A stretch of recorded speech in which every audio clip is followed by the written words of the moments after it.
Good evening, viewers. This is Horeb Show from Gum Live TV. I am Bimbola Ojo, your host, and with me is Reverend Dr. Shehu Orebi.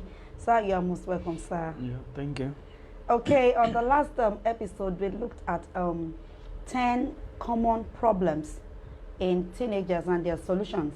And then Dr. Shehu then was able to discuss changes that affect teenagers. He mentioned the physical change, which are the physical features in teenagers. He equally mentioned the emotional changes as well. And he ended up on the behavioral change, which is where we're going to start from today. So sit back and watch. Sir, over to you, sir. Yeah, thank you so much. We really appreciate God for the privilege to be live once again. And we give God all the praise for all our viewers home and abroad. And we pray that the God of heaven in his power might will keep each and every one of us, even at a time like this. And for every parent, I pray God will grant wisdom, knowledge, understanding to raise wonderful children that will bring joy and happiness to each and every one of us as parents at our old age in the name of Jesus Christ. So last week we began looking at a series, 10 common problems in teenagers and how we can be able to, take care of it. And then we look at physical change, and we also consider emotional change, that we notice in our teenagers. And then today we're going to be continuing from the third one, which is behavioral change. And then it's very important for us as parents to know that the attitude and the behavior of our teenagers will change as they grow. And then with a child that we get to, like, probably we understand very well before, it gets to a time that you begin to see that you don't even know what is on his mind or on our mind, and then it becomes so difficult to relate with them because they will not even open up to you at any point in time. So we have a behavioral change. Number 3, overwhelming emotions can lead to impulse behavior, which can be harmful to your child as well as others. And mostly, it is your teen behavior that will last as long as their adolescence. So that simply means they are bound to change as the impulse, in them changes. So, and as their behavior change as well, one must learn to understand them and comprehend them in order to be able to know how to put them right and put them in order. Adolescence is a time when kids develop and exercise their independence. Now, many of them want to make you understand as parents that they can do things on their own. So even though they cannot, but they want to let you know that they are now independent because now they can reason because of the features they are noticing in their body and all around them. They want to let you know that they are now mature enough. So, and it takes wisdom on the part of you as a parent to put them in order and make them understand clearly that, you are just in the process, and then you need to be able to calm down and grow normally, and then be able to learn to yield to instructions because they are not independent yet. But many of them always believe that even at that point in time that they are independent of, or they want to be independent of their parents. So this can give rise to questioning the parents' rules. A child that never asks you, why are you telling me this or telling me that, they begin to question, they begin to query. So it is not the time for parents to now begin to you are this, you are that. No, it's time for the parent to now relax and then be able to put them right and put them in order. So, and it gives rise to argument. They can start arguing with one. A child has not argued with the father or the mother before. We're like, no, this is not right. This is what I'm going to do. So, and then standing up for what they believe in also. It may seem as if they are stubborn. They want to claim, this is what I'm going to do. This is what I want. This is what. So, and then for them standing up for themselves, parents should not see it as any big deal. They just have to be able to bring them to understand it clearly that they have the right to stand for their opinion, but not in a rude way. They should be able to make it known in a way that it will not dent their personality as a good child. So parents need to make them understand this clearly. The significant developmental change in the brain makes the things to be moody, tired, and difficult to deal with. So as their brain develop, as things develop around them, it brings all kinds of mood to them. It sets them into different kinds of setting that one cannot even really comprehend. But it also makes them to get tired of everything, get bored of so many things. So, and as those behaviors are coming out or manifesting in them, it takes an understanding parent to be able to know clearly that, okay, this is happening because of the level and the age they are, and be able to sit them down and tell them the truth about what is happening to them and how they can cope with it. So it's very, very important. So the raging hormones in teenage boys can even push them to get into physical confrontation. Wow. They will also want to listen to loud music. So boys, in their teenage age, they tend to stand up, to want to confront anyone around them. They tend to listen to loud music. You now wonder, you enter into the living room and you're like, why is the noise so much like this? And the young man is just there. He may even have earpiece on his ear and will still belong to another system that will be so loud. Wow. We're like, what is wrong with you? It's just because of their development. Interesting. They can't get to listen to normal stuff at normal volume. It's just because of that system, that age, that range, that season of their life. So parents need to understand and be able to call them to attention of the fact that you're going to damage your eardrum if you continue this way. So you need to be able to calm down and listen to your music at minimum, level of the volume of the audio, and they put things in order. So when they are put right, they will be formed right. But when we see them as, it's just being rebellious, it's just being this, they will tend to grow and tilt off from the parents, and which one might not be able to handle them as much as one might want to, in the course of their growing up. So as part of their newfound independence, adolescents may also want to try new things and take risk, resulting in careless behavior. Wow. So they are bound to be careless in some acts on some things. They want to explore, they want to test, they want to check out what is happening there, what is happening about this. So no matter what you tell them, they are at the stage of their life where they can be called like an explorer. So they want to explore everything. They want to know what is happening. So they will take some risk that they didn't calculate. Wow. They will do some things that you not even expect to see them do. Yeah. They will take some step that you never imagined that they could take such a step. Wow. So this is because of their season. As an adolescent, as a teenager. So, and as that is going on, it takes an understanding parent to be able to call them and they be able to put them right. So it's very important for us as parents to ensure that we don't take this against them. It's just part of their stages of growth.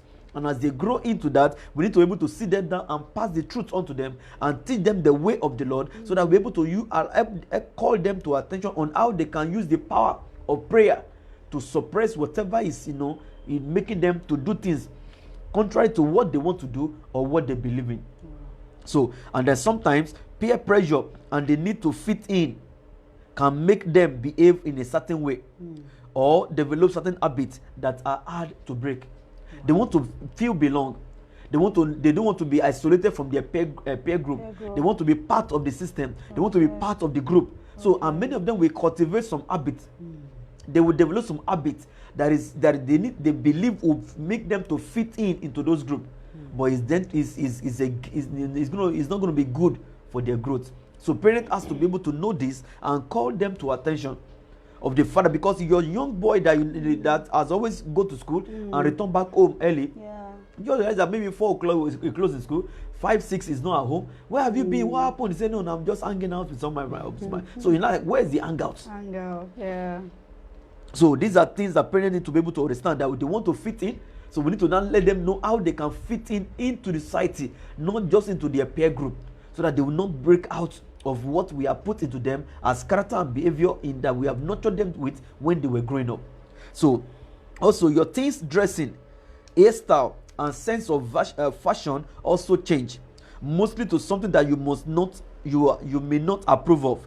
So the most troubling behavior is perhaps your teens hanging out with problem kids and adapting their dangerous way of life. Now they want to have the hairstyle, probably the current trend of fashion. They want to do their clothes the way everybody is doing it. They want to wear things, either it's moderate or it's not moderate. They just want to go in with the trend. They want to flow with the trend. So one need to be able to bring them to understanding of how they need to do everything in moderation, not to just overdo what they cannot even predict what will be the end of it. So we need to be able to call them to attention, to make them understand clearly that if you follow in this trend of behavior or this group of friends, this is where you are likely to end. And if you follow this path, this is where you're likely to. So one must be able to map out the good, the bad to them, so they will not make their choice.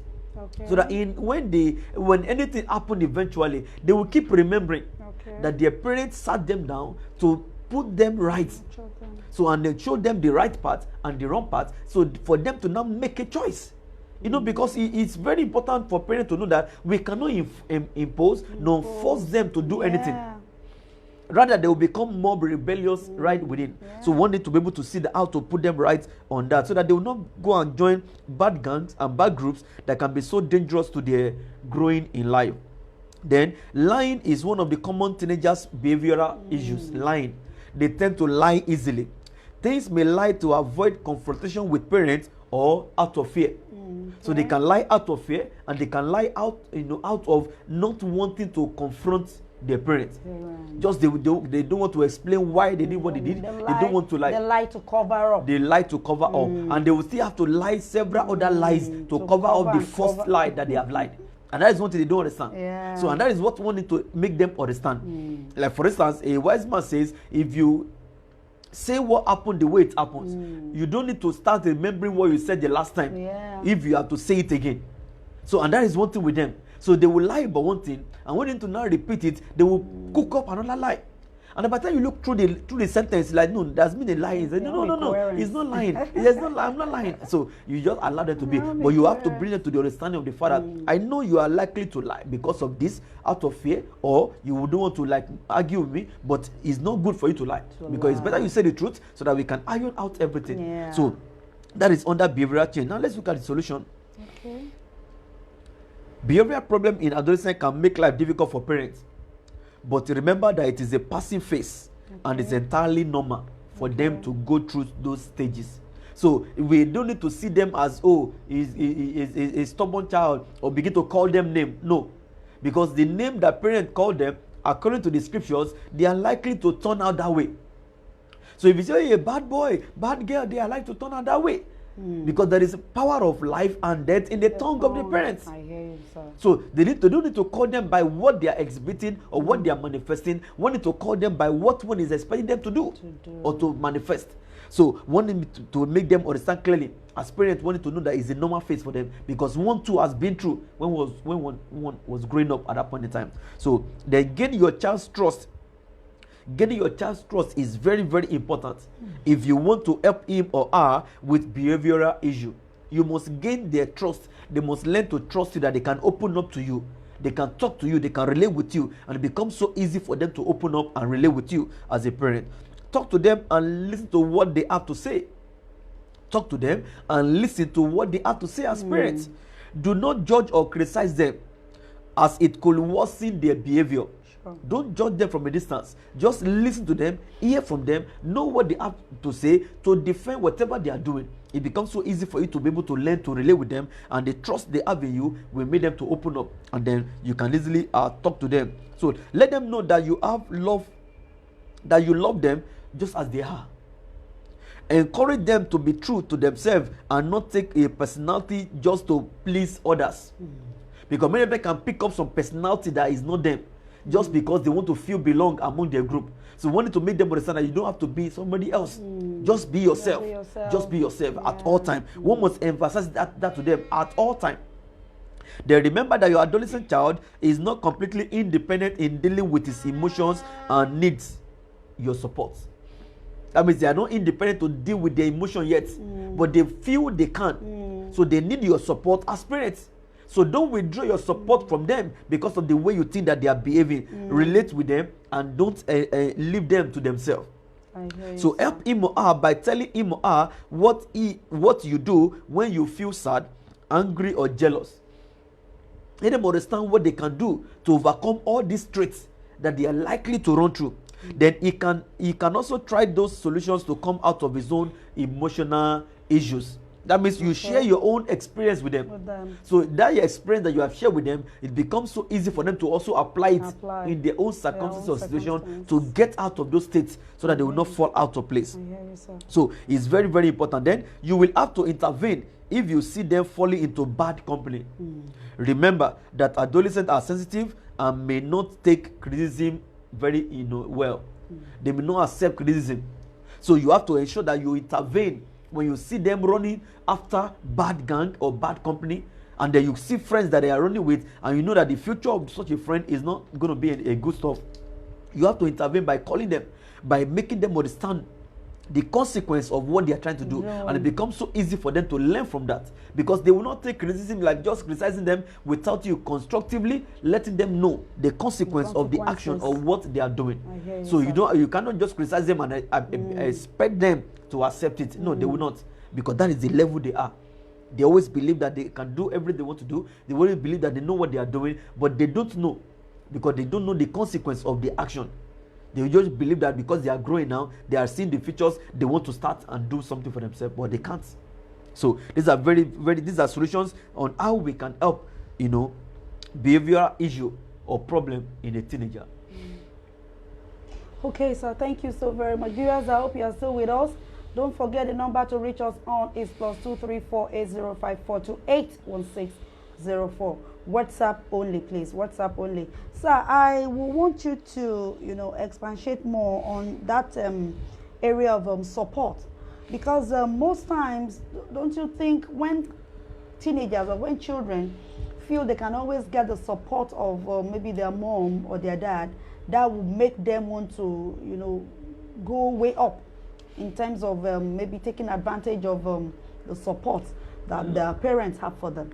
No, the support we have in this context is the support of the parents, both parents, coming together to reach an agreement. Okay. Not one side, one parent on one side, the other parent on the other side. Then they now form party in the house, and then the child now want to use one against the other, and is not trying to use. No, that is not what we're talking about.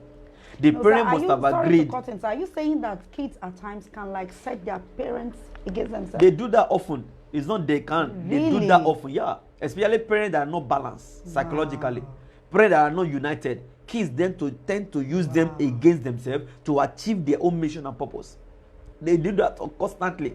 Really? Once they notice those lapses in their parents, they will keep using it against them. Like a child that wants to do something that the father said they should not do, but the mother said they can do it. So they will steer the mother up against the father. So as soon as that happen, they now go about doing what they want to do, because they know that they both are not in agreement. So it becomes they manipulate. At that stage of their life, they manipulate more than adults. And parents that live the lapses of no agreement, no unity on parenting, kids get to use them often, even tiny ones. So, sir, are you saying that they get away with their manipulations if they discover that the both parties, that is the parents now, are not together? Yeah, the such parent will not even notice. Because because if in the first place they had be mindful of parenting, they would not have allowed such segregation to happen in the house or be visible. Okay. But because they are not mindful of parenting, so the father or the mother want to do whatever they like and claim that they are not mature enough to take anything and do anything. But they forgot the father. The kids that are looking at them, they also will follow suit and do the same.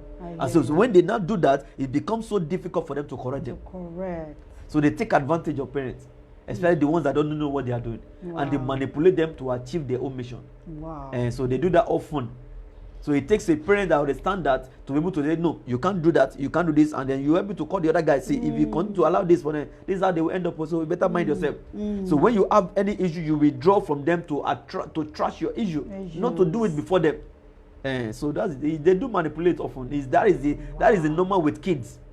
Even the one for 2 years old, 3 years old, they will always do that. So it's normal with kids. Wow. Well, viewers, I hope you are hearing, Doctor.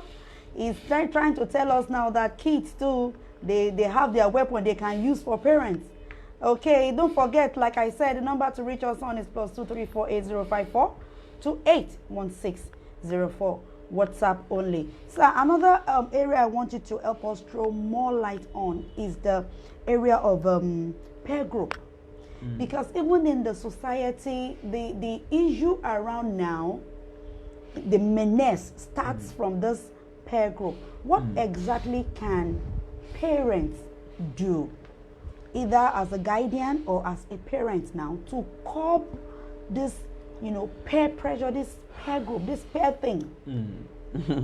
Well, I believe strongly that is the major reason, one of the major reasons why we are looking at this or doing this that we are doing is because of that.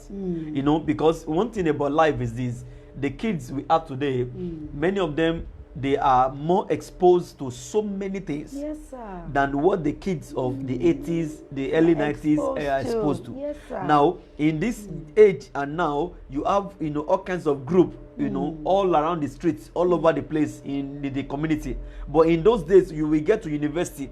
When you get to university, within the university campus, nothing is happening. But when you go to the bush of those universities, that's where you see things happening. But those things that happen in the bush then has been brought to the street today. And not even in the hidden bush, just very close there beside somebody's window, beside somebody's house, beside somebody's fence. You see them gather and you think that they are normal people. They are not. They have been initiated into one group or the other, one cult or the other. And then so you see your kids running through the street, you will not say, oh, don't go through the street. No, you cannot. So the only thing that we can do to exempt our own from such is to inform them. Let them have the information. And let parents too have the information on how they can take care of those ones that God has given to them. So that they can be able to know that by the time those ones are going out there into the community, into the society, they are going as peace agents, not menace to society. So because there is nothing you can do from your kids mingling with people on the street. I had an experience with a particular parent that they want to monitor everything about their kids. Oh, school, hey, this and that, hey, this and that. I said, no, you can't do it too much. Let the right seed be sown into your own children. Then leave them. I hear you, sir. Monitor them anyway, but let them be free to mingle with others. So in the course of their growing, the seed you are planted in them will guide them through from wrong companies, from wrong friends. And you maintaining a good rapport with them will also help them also. So just sow the right seed. Anywhere your kids go, you should be at rest that they will take care of themselves and God will look after them and God will watch over them. So you cannot tell them to cover themselves and not walk in the streets. Rather, they will even see you as enemy. Sure. So the only thing we can do is to sow the right seed, have the right information, know what parenting is all about as parents. And also I said the other time that many people pray to go into marriage, but many did not pray to see how they can raise the kids that God will give to them. And that is very wrong. So that's why we are doing this. And by the time this develops into course, and we believe that parents that are really sincere, they will enroll in it. Because everything you do, as soon as you drop your wedding gown, everything you do begin to relate to the father. You are now a role model. And some people will be around you very soon that will be looking at you, looking at your character, looking at your behavior. How do you think that what they are seeing you do, how far will it take them? Will it take them to the right part of life or take them to the wrong part of life? I hear you, sir. So those are the major stuff we need to be able to see clearly. So that it becomes so easy that as one is nurturing them, one is nurturing them with the sincere heart, knowing fully well that their future is in one's hands by the things that one do around them and one do with them. So those are the very, very important stuff. So we can't cut them off from community. The only thing we can do is to have the right seed into them, give them the right information, educate them, love them. There be no barrier between you and your kids. Okay. Ensure that they can relate with you and you can relate with them. Okay. Be on the same page with them. Be on the same page with them. So that is the only way you can ensure that they have access to you and you can assess them, that they can easily tell you things that they are going through part time, and it becomes so easy for you to monitor them and watch over them and let the seed that you have planted in them keep growing with them, even where you cannot see them in 1 month or in 2 months, but then they go to university or thereabouts. So it's very important to know that. So there's no point, being panicking or whatever because of the society. No, they will mix with people, they will know people, they will meet people. But whatever parents have sown into them when they were growing under them is what they will live by when they get them. Okay, thank you very much, sir. Viewers, I hope you are still with us. I hope you are trying to pick up 1 or 2 things Doctor is trying to tell us. Don't forget the number to reach us on is +234 8054 2816. 04 WhatsApp only. Sir, again, I want you to throw more, a deeper light in the area of that lying, sir. Is it the Adamic nature in human? Because even you see, a 1 year, 2-year-old, without he or she being taught, would have started lying. What can one really, do about that? What? The word of God says in the book of Psalm 51 that in sin did my mother conceive me. So what that really implies is that you don't need to teach a child to do negative things. I hear you, sir. But it's very important for you as a parent to know that for the child to do, for the child to do good thing, you must teach him or her. So, and that simply implies you must learn that you need to train them out of the negativity in them. There is the latent ability in them, and you need to train them and put the right thing into them. I hear you, sir. Because they are like garbage in, garbage out. So if you don't put the right stuff into them, by the time you are even taking anything out of them, you are leaving a vacuum. I hear you, sir. So, and anything can occupy that vacuum at any point in time due to pressure from friends or pressure from the society. So the best way to save them is to ensure that you inculcate the right thing into them. You feed them with the right information, and you are able to let them see clearly the consequence of lying. That simply implies, for instance, oh, if you lie, I'm beating you because you lied. You lied. You can tell me the truth and I will have let you go. Okay. Oh, who put this thing here? Who pour water there? It is me. Oh, I didn't know. It's better for you. But because you didn't tell me that, I'm going to flog you. You don't have to lie about anything, because if once you keep lying, it can help you to make you to end up where you don't want to end up. So that way they will know that lying is bad, and they gradually begin to what? Fall out of it. It will not happen one day, because it's the nature in man. It will not happen in one day. But the more you put that into them, the more you nurture them, the more you correct them, the more you make them to see the consequence of lying, the more they will deviate from it. And they not hold it up as a medium of escape. Because that's what many of them use it for. They use it as a medium of escape from being confrontational, from you being able to discipline them, or from you accusing them for what they have done wrong. So the ones they realize that they're telling the truth is going to make them to be a good child, and telling lies is going to make them to end up as a bad child, they will deviate from it.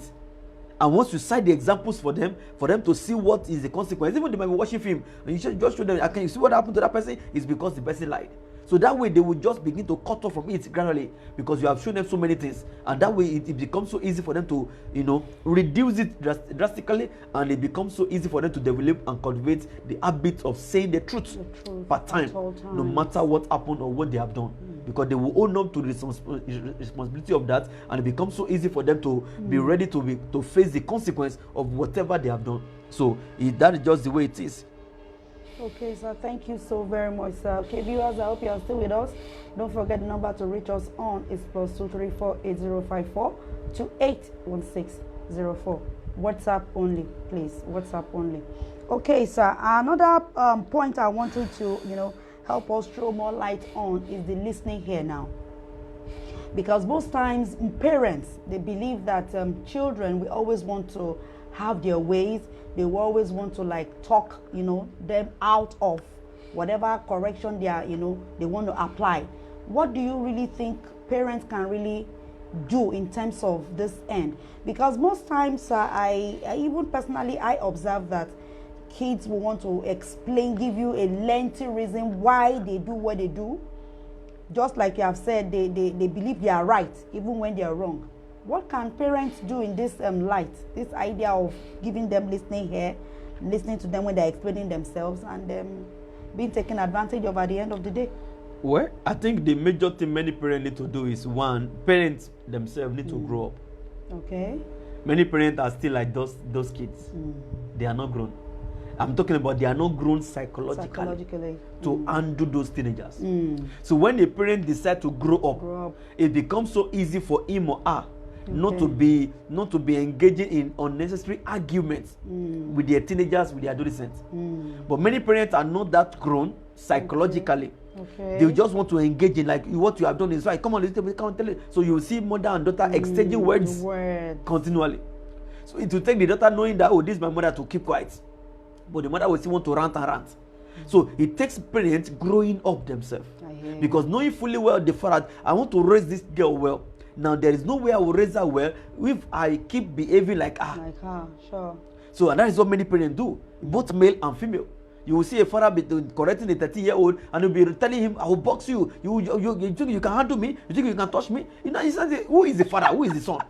Oh, honestly, I've seen it severally. Like, seriously? I've seen people like that severally. Wow. You are looking like me like that. But I will give you punch. You think you can handle me? And you see father holding his hands and fist.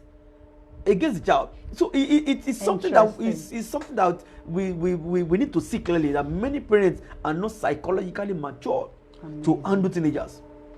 That is how many of them fall out of shape, because the parents themselves are still child in their psychological state. Their reasoning, their reasoning faculty is as a child. So they could not handle those kids. So the kids then tend to grow on their own. So, and then when parents grow up, they will know that unnecessary agreement with your kid is not necessary. Let him or her explain whatever he or she has done.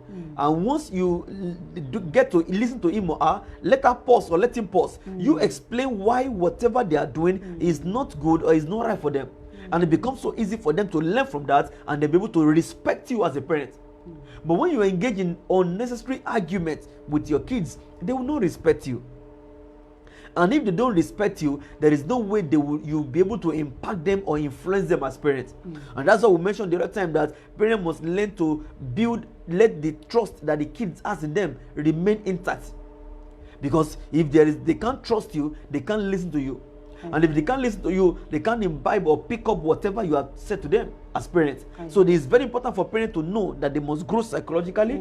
They are not at the same level as these kids. They are just they are just children, and they are parents. So it is very important for such, and when parents do that, they can easily influence the kids and work with them and work on them. And so it's something that we need to be able to see from that perspective. So when the parents give a listening ear, the child will respect such a parent more. But when all the parent want to do is to argue, the child will lose the respect, and it becomes so difficult to even handle the child. So the parent will need to have to go for a third party that will come to handle such a child at any point in time. So it's not that right, and it's not good for a parent to be engaging in argument with their kids. Even if they have any reason to say anything, you let them say whatever they want to say. Listen to them first. Once you hear from them all the sides, all their cook-up stories, then you cannot begin to iron it out one by one. It becomes so easy for them to learn. But when you say, don't tell me that, come on, you tell me, that makes them to lose respect for such a parent. And parents will not know. But because they are still feeding and eating your food, they will still do as if they respect. They will just be there. But any moment they can have any breathing space of escape from the house, they will just be off. Wow. And so that job is not appropriate and is not good. Thank you so very much, Doctor. Okay, viewers, I hope you are still with us. You hear what Reverend Dr. Sheung is trying to tell parents, that even parents, some parents need to grow up. They need to grow up in their thinking. They need to be able, to understand their children. They need, to be able to give them listening ear, not argue with them, not, bandy words with them. Okay, sir, before we go further, I will want you, once again to help us shed a little light on the area of trust, which you mentioned. We have said what we need to say. Where I'm going on. If the parent does not earn the trust, it can't last. They can't force them to trust them. That's it. The only way they can trust a child can trust the parent is for the parent to learn to earn it from the child. That's it. And that is being able to behave maturely. When the parent behave maturely, trust will be earned. And when trust is earned, it will last. It is so right there in the presence or even behind the parent, the trust will be there. Yeah. But if it is being forced on them, it will last. Once they turn their back, the kids are back on their own. So that's just the way it works. I hear you, sir. Okay, viewers, I hope you are still with us. The number to reach us on is +234 8054 281604. Okay, sir, you still have one or two things to share with us? Now, the next point we're supposed to look at, because we just look at behavioral changes. Okay. Let's look at educational challenges. Okay. Many of them have issue with their education because they even in school they lost focus. And they cannot really continue as brilliant as they used to be. Because now they want to feel belong, they want to mix with their friends, they want to relate with this, they want to relate with that. So, and in the course of that, they begin to drop academically, and then they turn out moody in the house. And every time you not tell them, "Oh, read your book, go and carry your book," it's as if you are enemy to their peace of mind. So now, educational challenge. High school is not all about fashion, friends, and party. But this is what most of our teenagers want to do. They want to go with fashion. Dress, the way they want to dress. They want to mingle with friends, and they want to party around. So kids also have a lot of educational activity on their mind. So pressure to perform academically and obtain college admission can be stressful and make your teenagers moody. So because at that point in time, they will be graduating from SS to SS3. From SS3, they have to get out of the SS and be able to go for higher institution. And those that are in college, system kind of stuff. So they have so many stuff. Now to cope with any of those things, parents need to be able to learn how to help them to be focused. Or else, if they are not focused, they may not be able to do well as such. And if they can't cope, they become moody in the house. And when they become moody, they also begin to cultivate and develop some character and habits that you cannot even tell. But it was all manifested from the fact that they are not able to cope with the academics. And many of them can even go into low self-esteem, whereby they just go into self-depression, partially. And like, what is happening with you? Mommy, I'm okay. I'm okay. So we need to be able to see how to help them out. Okay, how is your academic like? Can I have your books? Let me see what you have run through. But then you not see, this one 0, this one 1. What happened to you? Let's so maybe extra teacher will be needed, maybe extra coaching will be needed. Whatever will be needed, that is when they need the support of such a parent.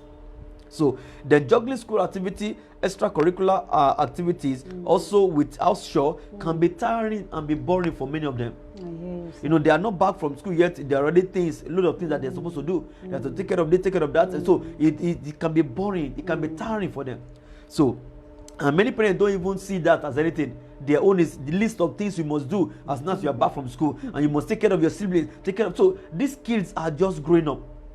They are not equipped for such level of responsibility that many parents are meting upon them yet.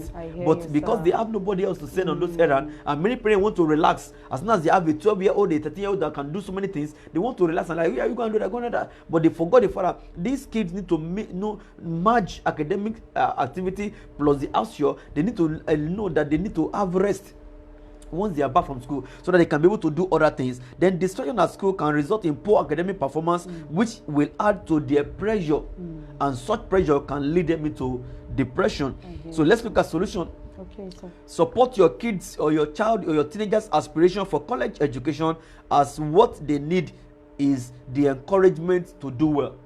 That means one must encourage them to do well in their academics. So you could cut down their outshore activities to enable them to focus on their school projects whenever needed.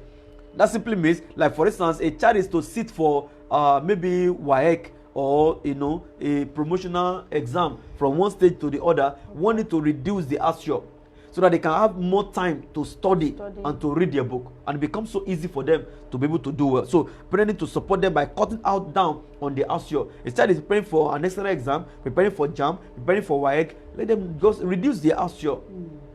Make sure they dedicate more time to read their books, and then they will perform excellently.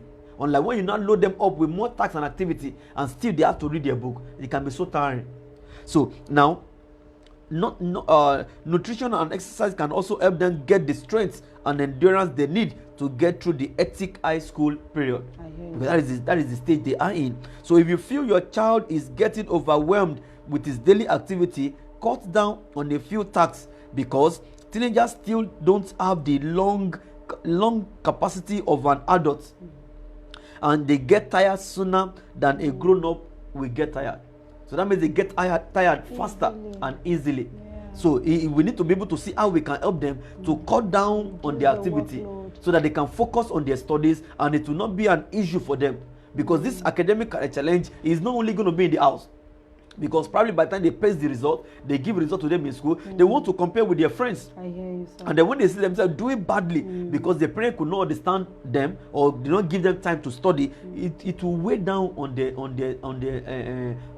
how they see themselves. I hear you, sir. And it can result into low self-esteem on their part, begin to see others better than them, and they begin to see themselves as being unfortunate to have the kind of parent that they have that will not even understand them or to do whatever they want to do. Then very quickly, number 3 today, let's look at health problems, and that will be number 5 generally. Looking at 2 last week, so let's try and look at 5 today so that we can look at the remaining stuff by next week. So we need to take it one after the other so that we can be able to see how we can be able to get over with it in no time. Health problems in adolescents. Adolescents are vulnerable emotionally and physically. So without proper nutrition and health care, they are susceptible to illness. Okay. They can fall sick easily.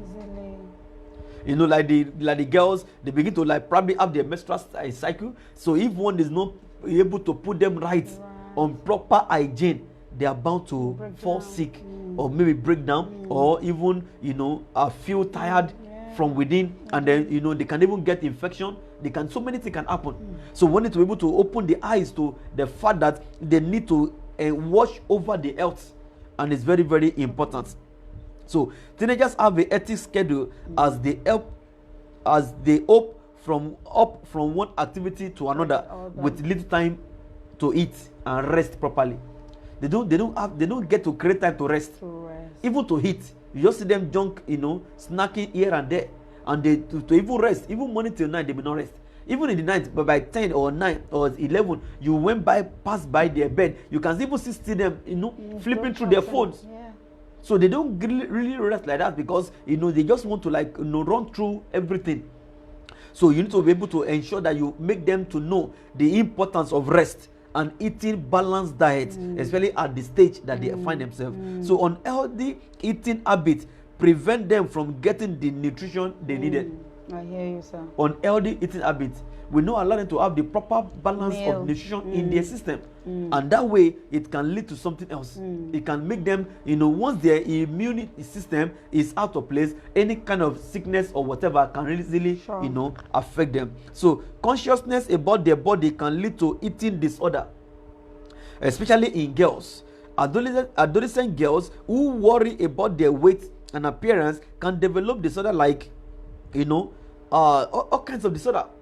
Seeing themselves differently, seeing others differently, you know, not really knowing what is happening with them. So, and the parent need to help them at this stage to be able to realize that this is who you are and this is what you are, because there are some that tend to have the weight because it's a gene in them, it's natural to them. Even if they are not eating, they will still have it. But many will not want to eat because they want to look certain way. I had a father one time that was telling me how is a daughter of his will not eat. And this is even over 20. Wow. Why? She will not eat. She will not do anything. Why? She wants to keep her body as a model. Oh my God. And any little stuff, she fell sick easily. Wow. She gets, you know, so many things out of place easily. Why? Because she does not want to eat, because she doesn't want to lose her shape, just because she's, you know, pursuing the career to be a model. So it is a concern to parents. But we need to be able to make them understand the fact that it's not the loads of food that they eat that matter. It's the balancing of the little that they consume that is most important. Yes, sir. So we need to be able to come to that level to put them right and put them through such. So, and consciousness about their body can lead to eating disorder, especially in girls. Adolescent girls who worry about their weight and appearance can develop so many disorders, and stress can also lead to loss of appetite and sleeplessness in young children. Stress. Many of them get to stress themselves unnecessarily over so many things. So, unhealthy eating habits and a less active lifestyle could also lead to obesity. Unhealthy eating habits and a less active lifestyle could lead to obesity. And this is often the case when your child consumes a lot of empty calories through fast food and sodas. And that's what you see many of them do most those days. They want to go to fast food, increasingly get fast food, get soda, get drinks, and then junk that. And like, oh, have you eaten? Yeah, I'm okay. What did you eat? I got some stuff on the way from the school. I pick up something in the school. What did you pick up? Not balanced diet, not real meal. Just snacking. Snack all the way. Even their bags is full of it. Biscuit here, chocolate here, this one there, that one there, and that is what they want to consume, and they believe they'll be okay. You have to open the eyes to the fact that you are just, you have to eat, you know, the real it's going to affect your health, so that you will not develop unusual health condition that is not even meant to be there in the first place. Because once the immune system is down, any kind of stuff can crawl into such a system or body, and it can break them down. So now let's look at solution. Parental guidance can help abate health problems in adolescents to maintain a healthy lifestyle. Lead by example as parents and encourage your children to eat healthy food, exercise right, and sleep on time, and make them to do the same. Let them do exercise to an extent and make them sleep on time so that they can be able to wake up on time and they can have proper normal rest at time. Then ensure they get nutrition through their meal. Give them balanced diet. and encourage them to eat balanced diet, both within the house and outside the house. So be there for them emotionally and physically, as this will help them deal with any possible disorder. I hear you, sir. Help them emotionally, help them physically to select their meal, to select their food, so that they mind what they consume, they mind what they take, so that their health